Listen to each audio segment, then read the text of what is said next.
Hello students, कैसे हैं आप सब। तो आज मैं क्लास 12 का पहला chapter electric charges and fields जो सभी बोर्ड एग्जाम्स के लिए नो डाउट इंपॉर्टेंट है, अच्छा इसको 4 5 6 7 नंबर लेके चलता है। तो मैं आज आपको इसका एक शॉर्ट वीडियो, शॉर्ट समरी कह दीजिए या फिर एक वन शॉट रिवीजन कह दीजिए, जिसको मैं दो भाग में डिवाइड कर रहा हूँ। पहला भाग आज स्टार्ट कर रहा हूँ फर्स्ट पार्ट में।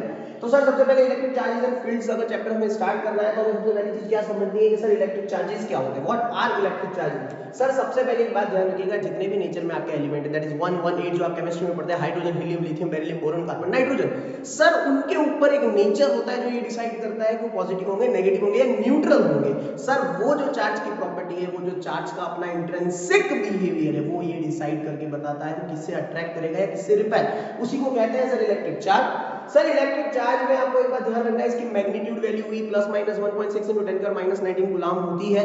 सर इलेक्ट्रिक चार्जेस का सबसे इंपॉर्टेंट क्वेश्चन चालू होता है, फिर इसके मेथड्स क्या है, कैसे आप एक बॉडी को चार्ज कर सकते हैं। सर मेथड्स क्या है। सर आपको सिंपल एक पहला मेथड है charging by friction.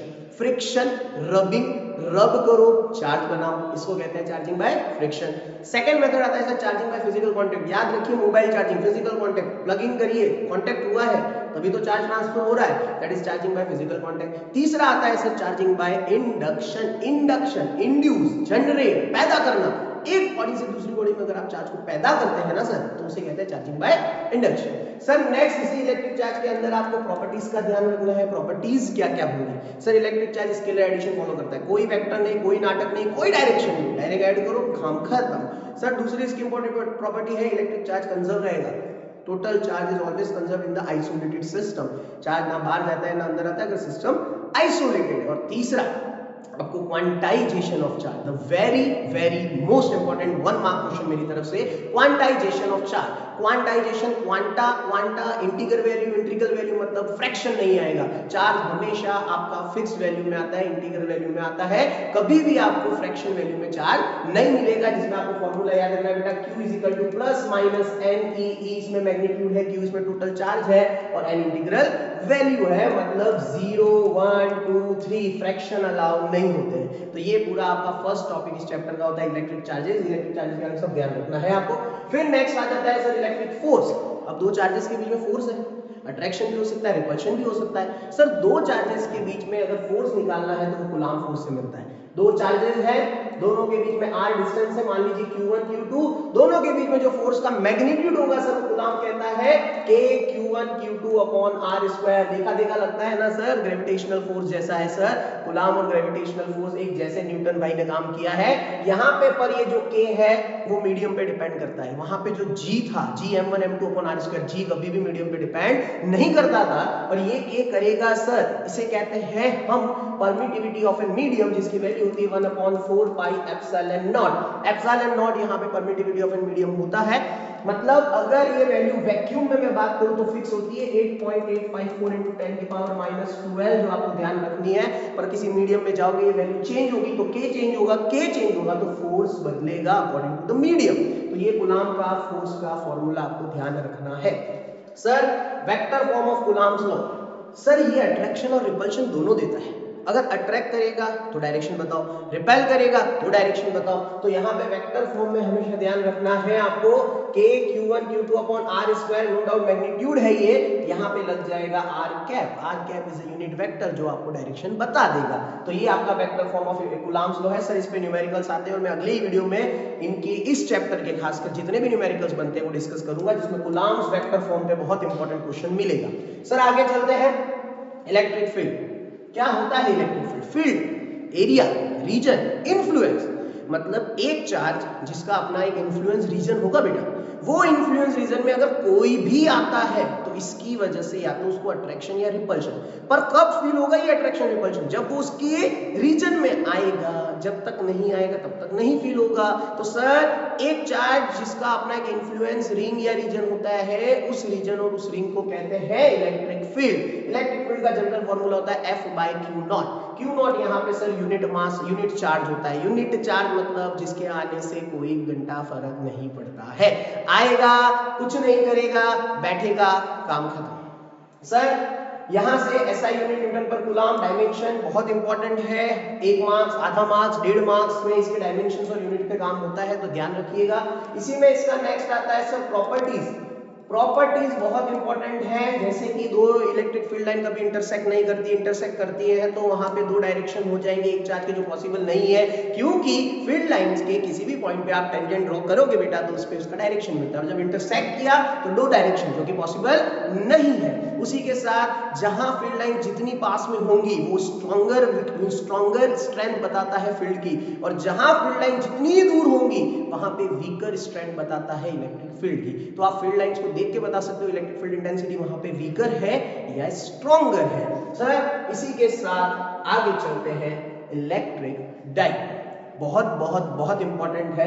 Electric dipole, die मतलब टू, पोल मतलब सेपरेशन। सर हम जब यहाँ पे इलेक्ट्रिक डाइपोल की डेफिनेशन दी, दो चार्जेस लेते हैं जो कि इक्वल भी होने चाहिए और अपोजिट भी होने चाहिए। इक्वल मतलब देखो Q और Q मैग्नीट्यूड है, अपोजिट मतलब माइनस और plus. Two equal and opposite charges separated by a very small distance. बनाने में ये कितना बड़ा डिस्टेंस है, पर सर आपकी फिंगर का जो सबसे छोटा सर्कल आप ढूंढने बैठो ना ऐसे करके, उससे भी छोटा होता है इलेक्ट्रिक डाइपोल। सर ये इलेक्ट्रिक डाइपोल की लेंथ को हम डाइपोल लेंथ कहते हैं, और इसकी स्ट्रेंथ को मेजर करने के लिए मुझे जो चाहिए उसको कहते हैं P vector, electric dipole moment, जिसका फॉर्मूला होता है either charge into dipole length. Dipole length यहाँ पे मैंने 2a से लिखा है तो वो आपको ध्यान रखना है। तो सर ये इलेक्ट्रिक डाइपोल। अब इलेक्ट्रिक डाइपोल के फिर दो केसेस हैं जिसमें हम इलेक्ट्रिक फील्ड निकालते हैं। पहला आता है एक्सियल। एक्सियल क्या होता है? Along the axis, along the line.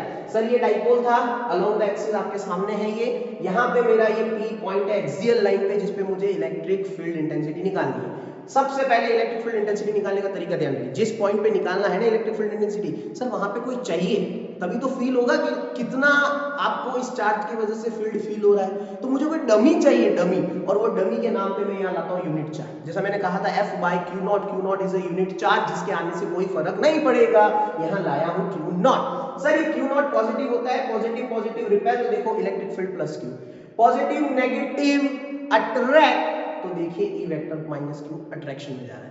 Sir ये दोनों 180 बना रहे हैं तो साफ है यहाँ पे जो मेरा EP वेक्टर नेट रिजल्ट आएगा एक्सियल का, वो E vector plus Q minus E minus Q, minus का साइन इसलिए आया है क्योंकि दोनों 180 बना रहे हैं। अब सर आपको सिर्फ E प्लस Q की वैल्यू चाहिए, E प्लस Q की वैल्यू KQ, सर ये डिस्टेंस ओरिजिन से P का डिस्टेंस, ओरिजिन से P का डिस्टेंस। अब प्लस Q के लिए जब आप इस पॉइंट पे काम कर रहे हो तो प्लस Q से P का डिस्टेंस कितना है, तो R माइनस A है सर, तो R माइनस A का स्क्वायर। फिर आ जाते हैं E minus Q, KQ by R square. एक पॉइंट चार्ज की वजह से इलेक्ट्रिक फील्ड किसी भी पॉइंट पे KQ बाय R स्क्वायर होती है। माइनस के लिए KQ R स्क्वायर मतलब डिस्टेंस। अब इसका P से डिस्टेंस कितना है सर, तो इसका P से डिस्टेंस है R प्लस A, तो R प्लस A का होल स्क्वायर। सर ये E plus Q, E minus Q, अगर मैं अब इसका मैग्नीट्यूड डिस्कस करूं तो E वेक्टर, वेक्टर नहीं मैग्नीट्यूड डिस्कस करना है तो आपको सीधा सीधा लिखना है E plus Q minus E minus Q। ये माइनस फिर बता रहा हूं 180 के हिसाब से आया है मैग्नीट्यूड में। प्लस Q की वैल्यू हम यहां से इंसर्ट करेंगे, माइनस Q की वैल्यू हम यहां से इंसर्ट करेंगे, और इंसर्ट करने के बाद सर आपको एक अच्छी खासी मैथ्स करनी है। मेरे हिसाब से डेरिवेशन तो आपको आता होगा, और वो डेरिवेशन से आपको E एक्सियल मिल जाएगा जिसका फॉर्मूला 2kp/r3, जहां पे P Q × 2a electric dipole moment. Sir आगे चले, इक्विटोरियल। इक्विटोरियल मतलब डाइपोल का विद परपेंडिकुलर किसी पॉइंट पे इलेक्ट्रिक फील्ड इंटेंसिटी क्या आएगा। सर इसका मैंने एक सेपरेट वीडियो मेरे चैनल पे डाल रखा है, आप वो जाके देख सकते हैं क्योंकि एक इंपॉर्टेंट डेरिवेशन है, तो आप वहां से इसको सेपरेटली डिस्कस करके चेक कर सकते हैं कि इसका डेरिवेशन कैसे होगा। पर ई इक्विटोरियल कंपोनेंट मैंने बना के रखे हैं, वही प्लस Q नॉट रखना है।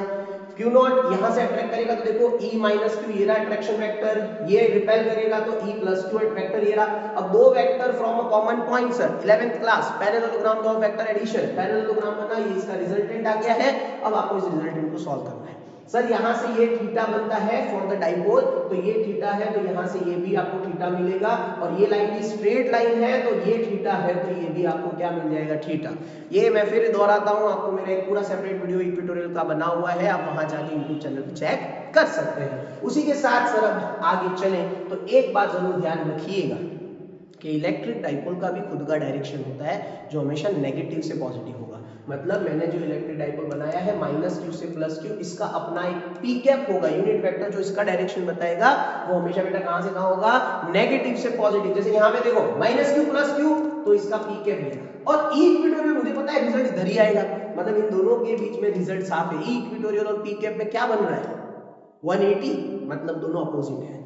ऐसे ही आप ई एक्सियल में भी जब करेंगे तो आपको ई एक्सियल में भी पी कैप मिलेगा और उस पी कैप के हिसाब से आपको ई एक्सियल का भी नेट रिजल्ट ध्यान रखना है, जिसके बीच में जब आप पी कैप और ई एक्सियल नेट रिजल्ट निकालोगे तो आपको थीटा मिलेगा 0, मतलब दोनों एक ही डायरेक्शन में अलाइन करेंगे।